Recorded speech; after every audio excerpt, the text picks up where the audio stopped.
mijil langen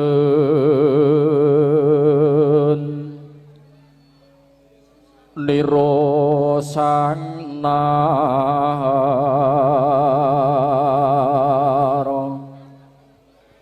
pati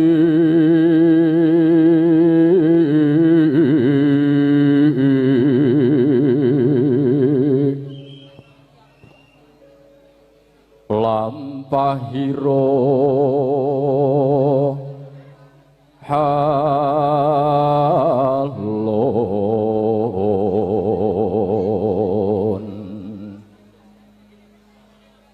habijil langen niro sang nara pati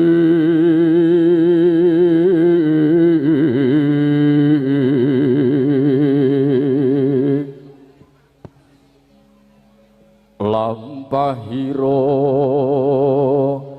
halon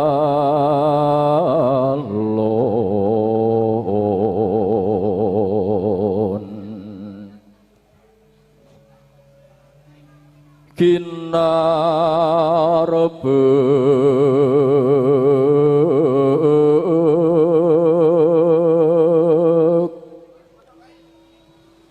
Badoyo juaranan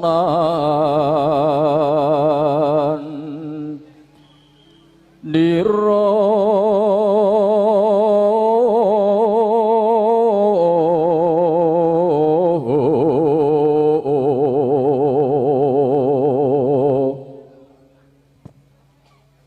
solahiro wingit liro widodari tumurun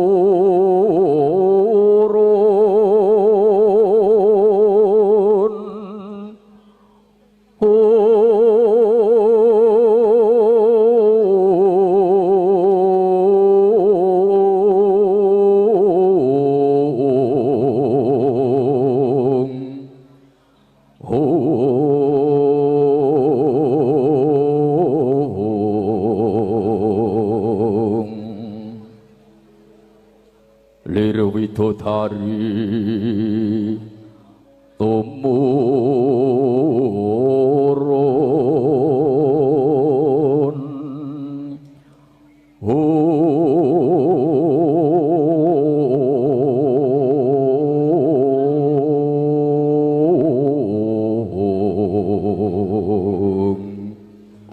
sari sari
Ora tidem premanem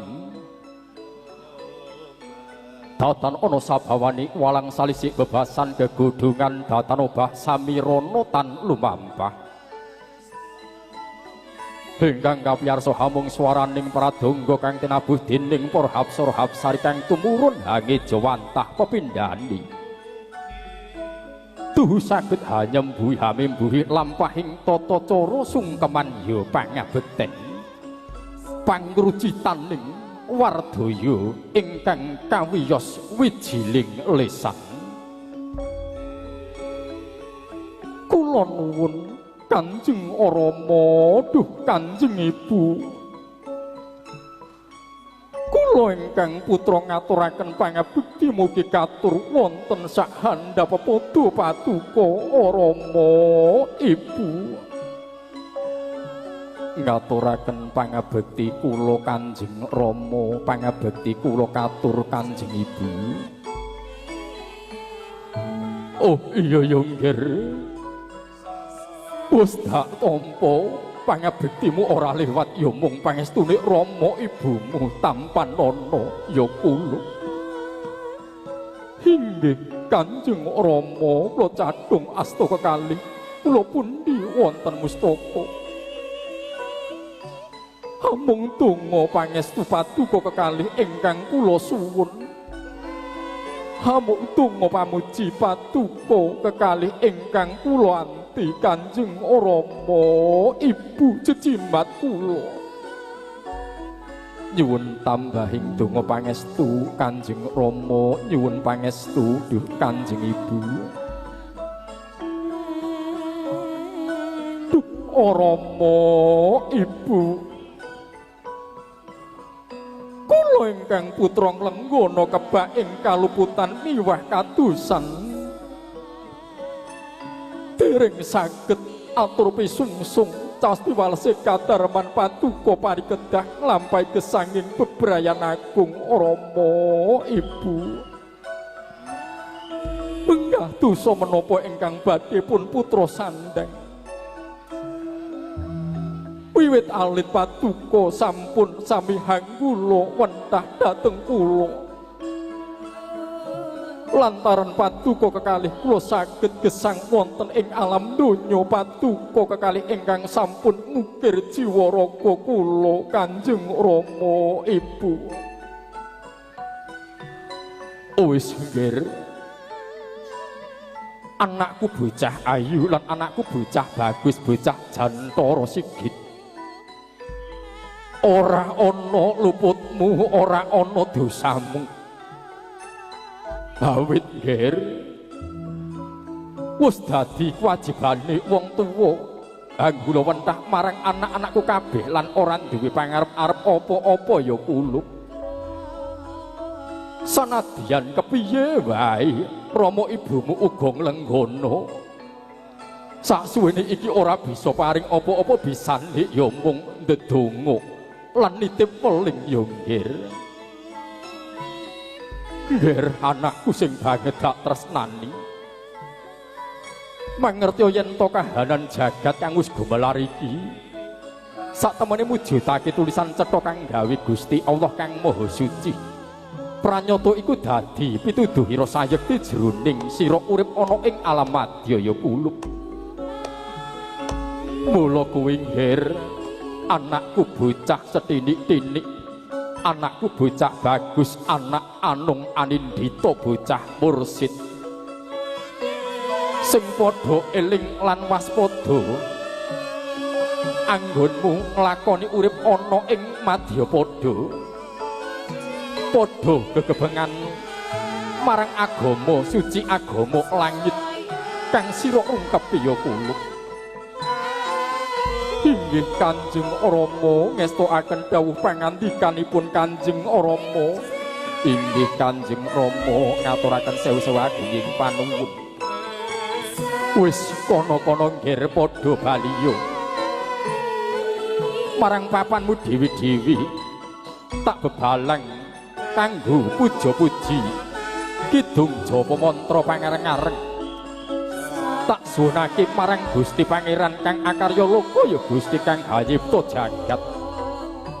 Muga anggonmu nglekasi sedya mangun tresna lelunggan ana ing madyaning bebrayan tansah antuk mat sinamadan daya dinayan pikantuk berkah lan barokahing Gusti ingkang Maha Agung kanthi sesanti sura biro jayaning erat lebur dening pangastuti Rahayu Rahayu Rahayu sagung dumati.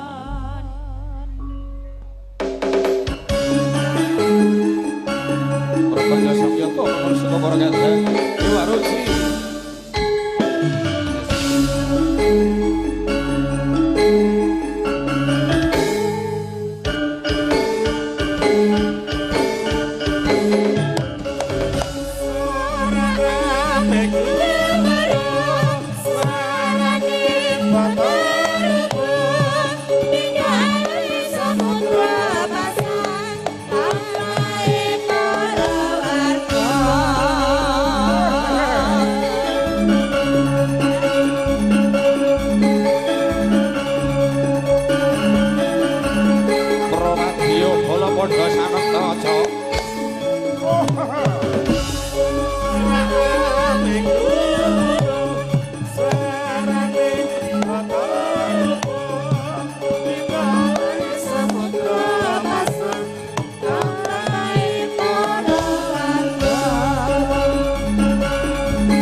Bismillahirrahmanirrahim. Assalamualaikum warahmatullahi wabarakatuh. Alhamdulillahirabbil alamin. Wa bihi nasta'inu ala murid dunya waddin wa ala alihi washabihi ajmain. Marsudi ingreh budaya karana luhuring budaya dadiya ukuraning jiwa Jawi. Kanthi linambaran pepayung Ibu Dirahayu ngaturaken selepat diagu ing mangsa ingkang tanpa pepindhan. Nuwun kawula nuwun. Awit nyarengi sewelasa nugraha peparingipun Gusti Allah kamarbeng dumadi menggah kesarasan katerman minggahipun dhateng kawilujengan tansah kajiwa kasarira dhateng panjenengan sedaya. Wonten ngarsanipun para pepundhen para pinaji sepuh sesepuh ingkang satu kono ing pamawas lebda ing pitutur ingkang satu dahat pinundi saha kinabektin. Para pangemban-pangembating praja satriyaning nagari mongko dados patuladaning para kawula dasih wonten ing katerman Karangpung RT 3 RW 9 Kismayasa Kecamatan Ngemplak Kabupaten Boyolali ingkang satuhu bagya tuwin mulya semrambah katur dhateng para tamu kakung sumana putri ingkang sami kepareng rawuh maligi katur dhateng para kadang sutresna Buddha ingkang sami kepareng nderek anjenengi kanthi pepanggihan kalanggahan dalu punika kanthi ngaturaken wilujeng dalu suka pepanggihan kalian kula sakadang warga paguyuban seni campur sari Dewa Ruci ingkang mijil dalam saking babaran Tlatah Tambak Kalurahan Mandan Kecamatan Kabupaten Sugarjo kapimpin kasepuhan panjenengan kadang kula kinasih Raka Mas Geri madyaning suka kalenggahan dalu punika estu tirimbalan dawuh marak sang abiyantara awit saking paringipun panjenengan Bapak Budi Rahayu Ibu Eni Sumarsih paripeksa kepareng kula sakadang nderek mangayu bagya murih kasembadaripun sedya kenya kepareng netepi darmaning reha sepuh wajibing Sudarma Mahargya Suta Tali Dharma ngunduh mantu dhateng Kang Putra Jalu panjenengan Bagus Aditya Budi Setiawan ingkang sampun sembada dhawuh jinatukrami kalian kusumaning Ayu Roro Desi Dita Pramundari ahli madya kebidanan putra kinasih saking panjenengan Bapak Sunarto Ibu Parmi reh ningkang pidalem tebih saking Tlatah Jogja reh tegesipun jujuk saja priagung saking Karangpung RT Tunggal RW 9 Kismayasa Kecamatan Ngemplak Nunggil Kabupaten Boyolali awit tambahing jurung donga pangestu ingkang kinengke pareng kasuwun mugi lampah ingkang tata dicara paringgian tansah pikantuk awit nugrahaning Gusti rahmatipun pangeran satemah kalampanipun sedya purwa madya ngantos usana manggi rahayu wilujeng kalis ing rubeda nir ing sambikala sinaketna kaliyan kabagyan lan kamulyan amin. Para tamu madyaning suka kalenggahan dalu punika sawanipun Dewa Ruci marang sang abiyantara rinengga Tri Swarawati paripeksa badhe kula pangestu nggih mongko sawiji rek ning kapurwaken Swarawati kawingking saking tlatah Dukuh Kota Sugarjo Mbak Intan mari bora.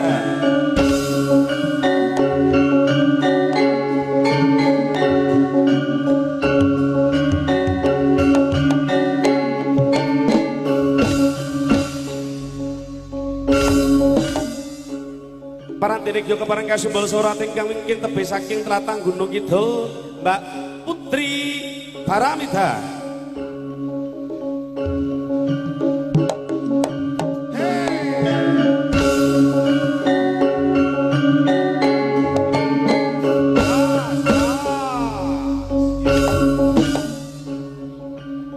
Parantinik kinarya sawat awis pun jangkepi surat ingkang pungkasan wingking saking tlatah Solo baru Mbak Elia Sanjaya.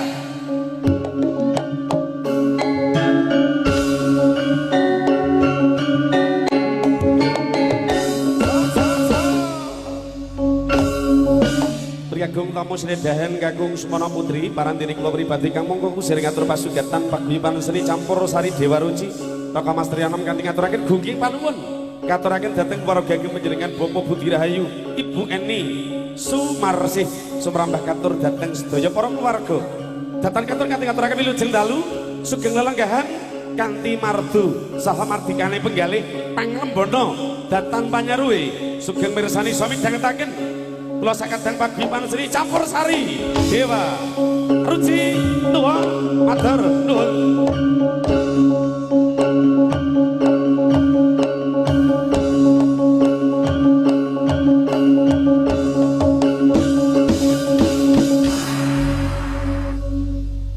Pambagi arjo katur dhateng ingkang kinurmatan Bapak Sunarto Ibu Parmi kang mungko jejering besan sutresna sedaya pandherek keluarga ingkang saking laladan Karangpung RT 1 RW 9 Kalurahan Kismoyoso ngemplak Boyolali kinarya miyak sepiring kang swasana murid damel regengipun swasana Dewa Ruci Sinubagya salam pambuka ae so ya ae yo ya so Allahumma sholli ala Muhammad Allahumma sholli alaihi.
cara kidulan ae lho. Lamun benjang sang peles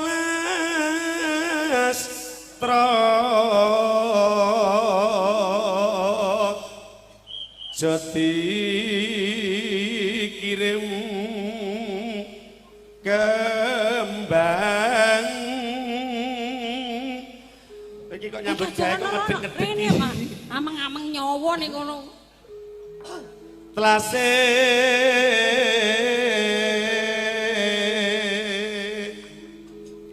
kentunen layoning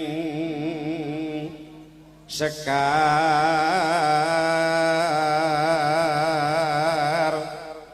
jod dikubur jroning bumi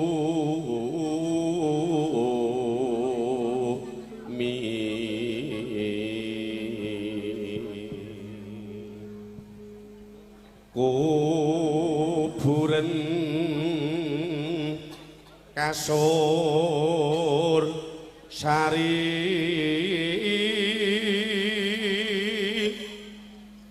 lambang rana sutra wungu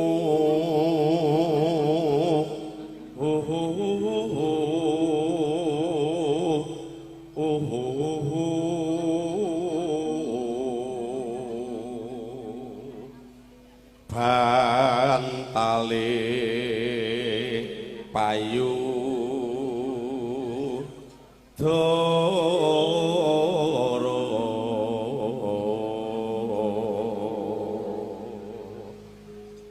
hangge guling wentis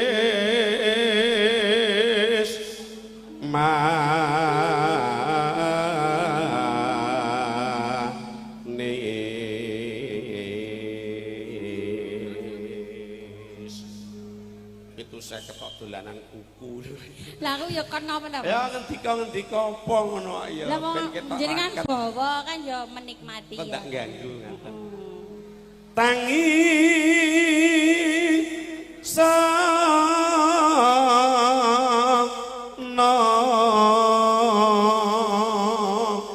kinandilan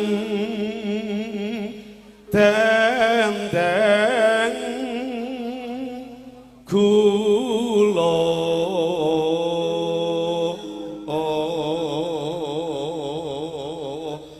gler sing agong ya gone tuwa Sompong ya Mas. mangga Gong pun ompong dadine ya maklum. dawahipun langgam jeneng kula mangga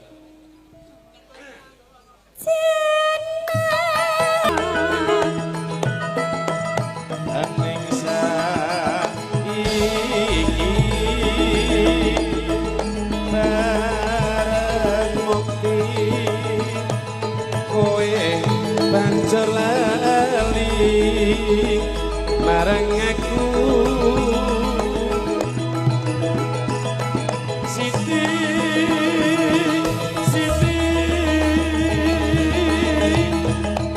kowe nesu terus ngajak padu jangan aja ngono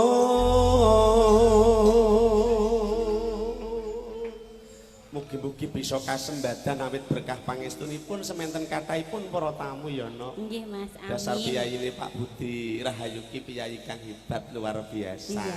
Mulai sosialnya tinggi. Tambulane becik ya alhamdulillah ngunduhe becik. Heeh Mas. Nggih. Kinurmatan tamu Banyu Mili, nggih lewat lah tamu Banyu Mili kok. Ya melu ndongake, melu ndongake. Sing dadi manten sapa ta? Mas Aditya karo Mbak Dita muga-muga mbangun rumah tangga sing becik, cedhak dalan soalé. Lah omahmu dadi manten kok cedhak pasar kok ya. Pasarean, Pak, nggih. Mula sing ndongake ya wong mati-mati. Ngarep pasarean Kiwane kebon opo. Ayo nak aja dikusul. Mula sing jaga gor loro. Wedi bae don. Apa kowe kepensen rakelingan jaman nendek yen ayo limas kowe janji bunga susah pada dilakoni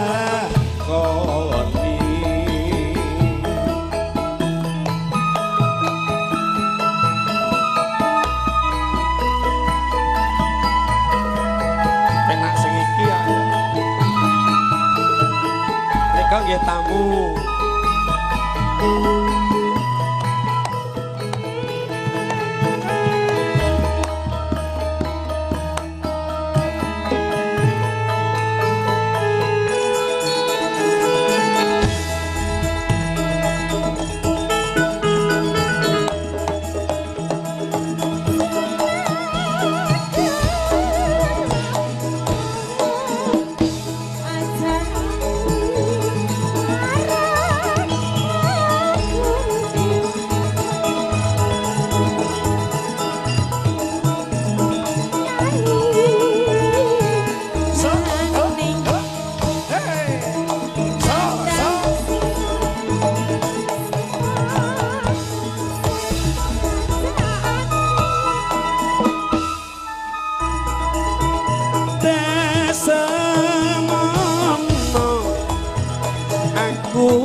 tetap setia lan tetap setia ya nimas durung nanti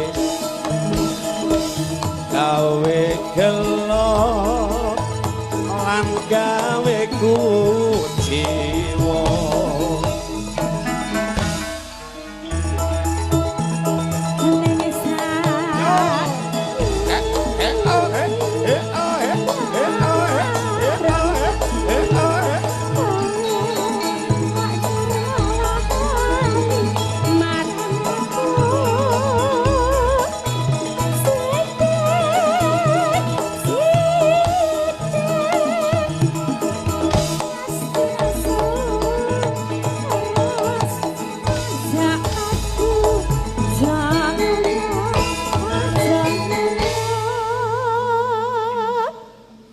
sawang sliramu nyaman poga. Lagi iki lho penyanyi kok kejepit iki lho kaya. Ayo gaget lho. Andum wekdal, andum raos estu menika gandeng tamunipun nggih kathah. Alon-alon waton kelakon ya no, gremet-gremet watone slamet. Dasare malam Minggu kok ya. Malam Minggu. Kendaraan ya rada rame. Iya. Hati-hati. Ora masalah ya, Mas. Ha terus. Terus, Pak. Bocane kaya ngono lho kok ya. Wis lak sope lewat. Ya tapi lak bagiane linmas ngono ya. Penyanyi kok malah ngabani wong lewat.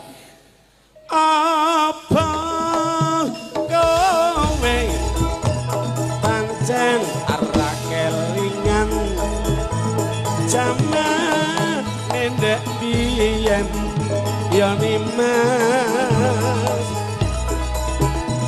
kowe janji bunga susah padha dilakoni.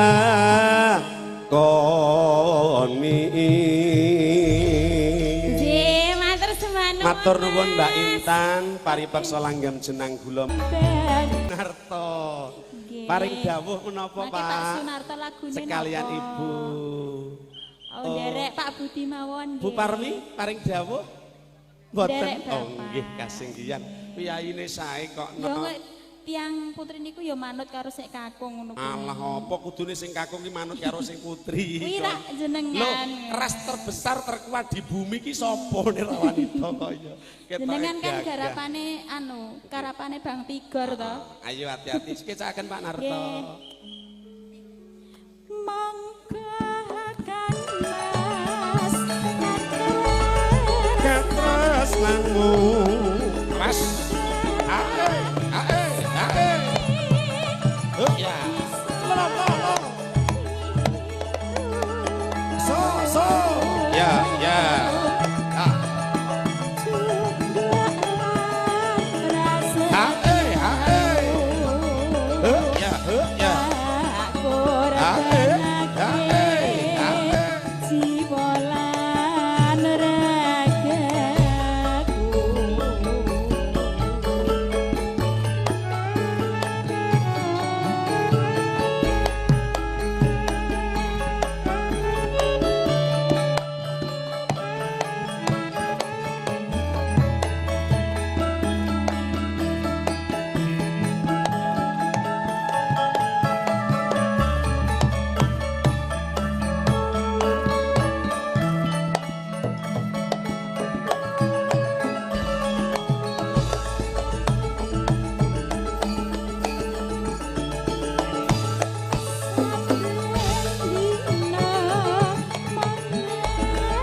wau penjelasanipun matur dhateng Pak Pambiyawara. Nggih. Sing ngatur ingkang ngersake rengu wau sinten, Pak?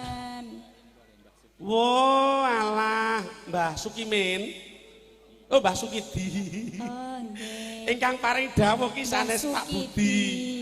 Mbah Sukidi mongko mbahipun manten ngaten.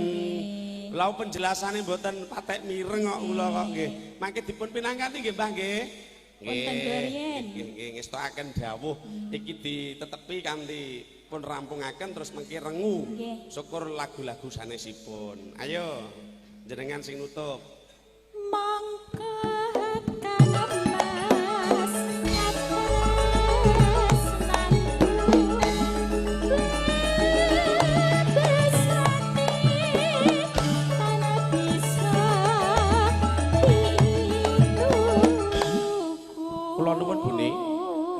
Monggo ki sana.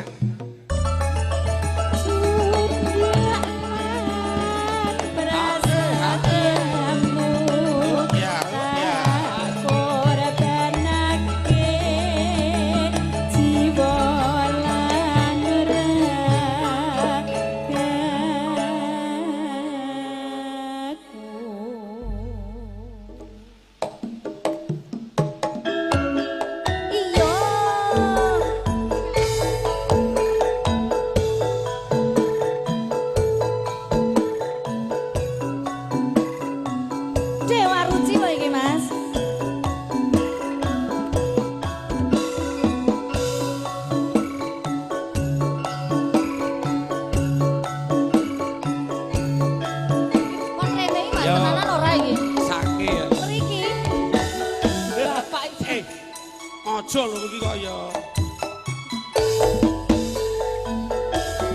Esuk awan ning omah wis ora krasan.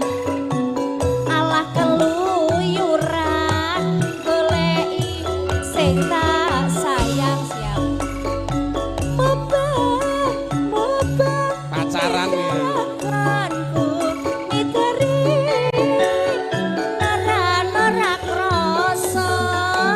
Esok awan nganti wengi man yen nganti liya kang nyawang kleyang tak sawang mencok ning empang kekancangan tak rindek saka kadoman sarwi ngoceh adeweke ngalih bencokan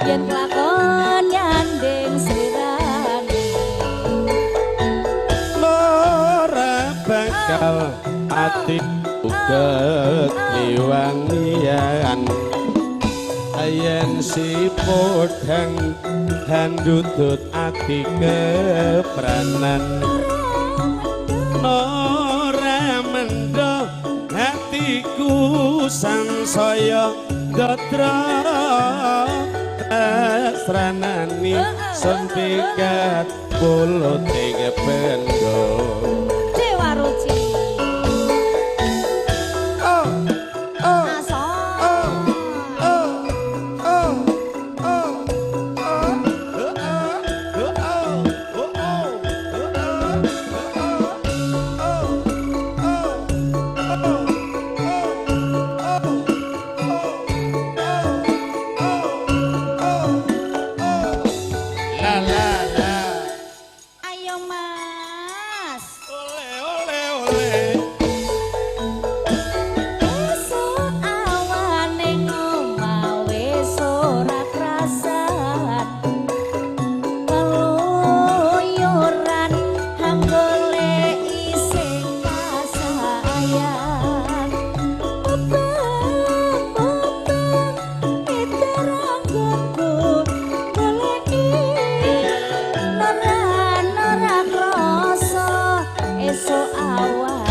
yen nganti liya kang nyawang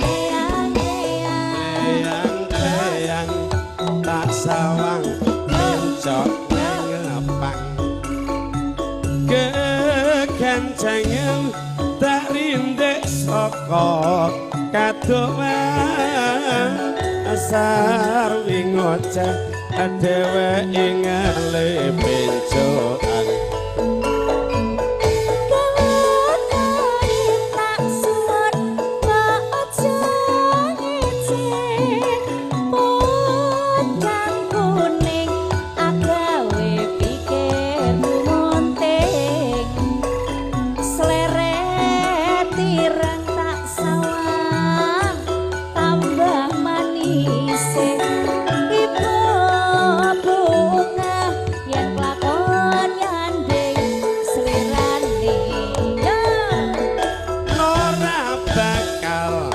atiku ketliwangian yen si podhang ngandutut ati kepranan ora mendho atiku sansaya datra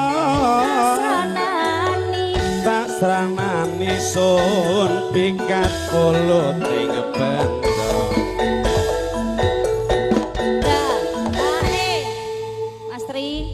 sampun Mbah Sukidi. Loh, iki mau dhuwit sapa? Saking Mbah Sukidi. Oh, awit paring tapi lagune tetep Mas sing kuwi mau. Si. Rengu. Lah iki mau sing podhang kuningmu sing ngersane Mbah Sukidi napa? Oh, Bapak menika. Oh, Bapak to. Paring asma sinten Pak menika, Pak? Gladiwanu nderek tepang. Sukidi. Loh, Pak Sukidi niki ya jenengan Pak Sukino. Pak Sukino. Nggih. Pak Sukino, podhang kuning sampun matur suwun. Oh, Pak Parno no ya. Pak sinten? Parno. Pak Parno. Pak Parno napa, Pak? Pak Sutarno. Monggo sang Sundaka lampah kala wau saking keluarga Pak Sutarno nggih. Oh, alah nggih. Gane wis rampung. Iki rengune no, tanggung jawab mung duwite wis ditampa. Dipasrahke sing iso to kaya. Mbak Intan karo Mbak Putri tindak mriki. Rengu. Pokoke kudu rengu iki. Ayo, rengu lho ra tengu lho, kok lak tareki tengu. Oh iya. Saya tak ngerteni tengu malan, Mas. Mat tengu nyokote beda nggone oh iya. Endi? Anggon udel-udel. Ditekne wae. Lah opo? Kami tetep bablas tekan kono. kami tetep. Pak Sutarno, sampun nggih lamri karyen nggih. Lah Pak Sukidi ra mbok pamiti. Pak Sukidi niki matur sembah nuwun nggih. Oh, mengke mawon Mas. Rengu. Rengu. Nggih. Ya Allah. Lewat sik aku, lewat sik Dek. Ayo Dek Putri, Paramita, tidak mriki.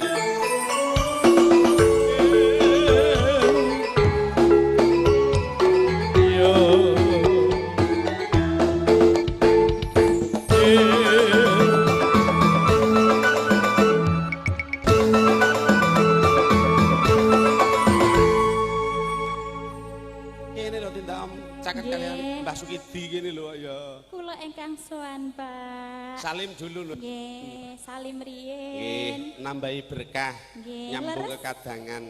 Oh, ngersake rengu nggih, Pak. Nggih. Lah niki wae sik nampa Mbak Eni koi, Pak. Oh, mengke kula jaluke. Ora rumangka ya didum ngono ya. Nggih. Pun caos rengu, pun seragen nggih, Pak, nggih. Nggih. Ditata ca iki sowan wonten laladan Boyolali sumbering budaya gudange budaya kathahipun tes. Ayo diaturke aja ngantek ngisin-ngisini bisa nyambung ke kadangan. Nek kene ya. Nang mriki mawon Tak golek udut.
Nyicipi ya sekedhik to, Dik. Lho, ya nek akeh ki jenenge ya ora ngicipi. Nek gur lilit teko kon waja kok ya. Ana kang wis kalanggan nang lebur kadesna ramikir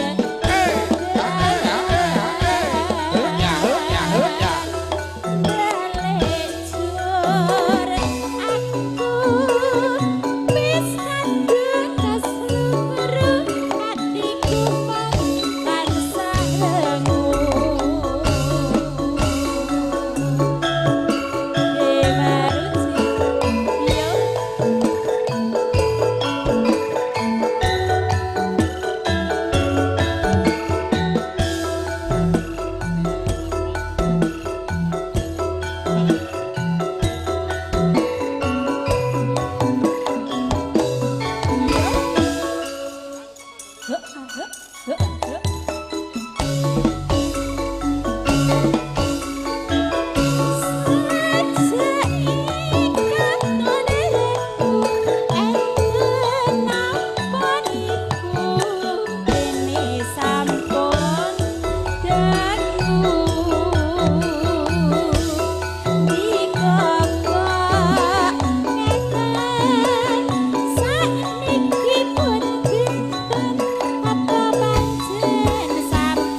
Madu gendis Araspati hangranui mawarti basa tama hangrenggo arengganing hargya Yayah lelanganku sumoing banjaran sari sang lir madu bronto hangrasuk busana ingkang sarwa kembar ing warna hangambar arum sarining puspita mring ingkang nedheng karoban asmara sewu nugroho saking Gusti ingkang hakarya loka ya Gusti ingkang hamurba bawana wis tumedhak dumateng arisang penganten kekalih satemah wahyuning palakrama ya wahyuning jodo sejati kang hambabar katentreman wis manunggal hanya wiji ingkang katingal saking sunaring wadana ingkang halus emeng sasi nalika sampun tedhak saking dampar kencana dentong sang raja sadina prameswari sahari haningih arisang penganten sakaliyan bandherekaken konduripun para tamu kanthi hatangkep asta minangka paminta panyuwun saking telenging wardaya mugi ngenya harsa nglekasi sedya mangun tresna lelomban wonten ing madyaning bebrayan agung tansah hantuk keselamatan, kawidagdan, karaharjan, kabagian sarta kamulyan. Para tamu, kakung putri ingkang winengku ing Sukarna, mekaten lan semanten tumapaking tata cara upacara wisudan tali dharma ya ngunduh mantu ing penganten Wana Bagus Aditya Budi Setiawan kalian Roro Ayu Desi Gita Pramundari ahli madya kebidanan inggih awit sih ridhanipun Gusti Allah ingkang Maha Agung miwah pikantuk donga pangestu saking panjenengan sadaya lekas wekasing karti purwa madya dumugi wisana manggih widodo kalis ing sambikala. Kula pribadi ingkang kadhawuhan ngaturaken urut-urutaning lampah tata cara nglenggana kathah kalepatan saha kekiranganipun inggih awit labet budidayaning manungsa boten wonten ingkang sampurna ingkang sarta kirang pana anggen kula nampi wewarah wewangsaning para winasis ing reh tata basa tuwin sastra kanthi menika sinurung rasa handaping manah kula tansah mawantu-wantu lumunturing sih Jalanidi pangaksambi kanthi asesanti Suradira jayaning rat lebur dening pangastuti mugi rahayu rahayu ingkang samiya pinanggih billahi taufik wal hidayah waridho wal inayah Assalamu alaikum warahmatullahi wabarakatuh. Duwun.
pamujiku manggih wilujeng alon-alon ngati-ati papan paregian ngajengipun margi ageng ratusan yo nek ayo Trek pengen gede nek kono ngendi Mas jalan tol ya ayo Trek ulo sawak karo sapa lho rumangsaku kok enggak boleh durhaka sama suami jenenge ya kuwi kok ya ya Mas popah ngono ya pah malah pah ayo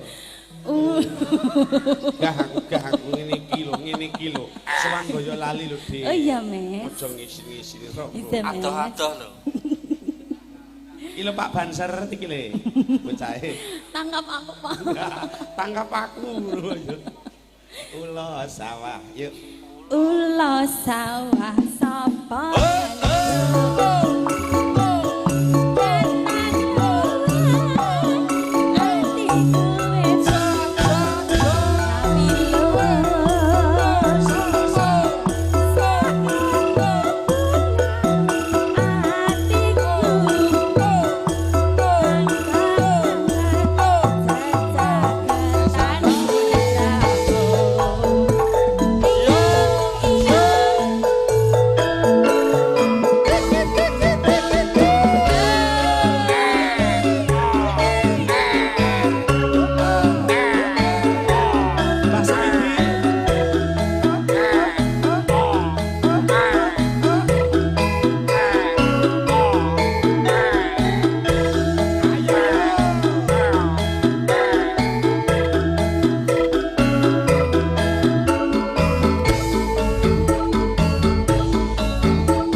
menawa dulur-dulur sing ngersake lagu Nggih. sing wonten niki etan nggih Pak nggih.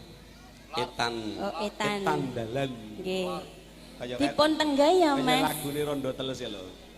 Etan dalan nggih lho Rondo dalan. Duda teles etandalan. Ah, kaya. Enten sing duda? Ulamu Dik ya Dik. Heh. Ula. Ula sal sapa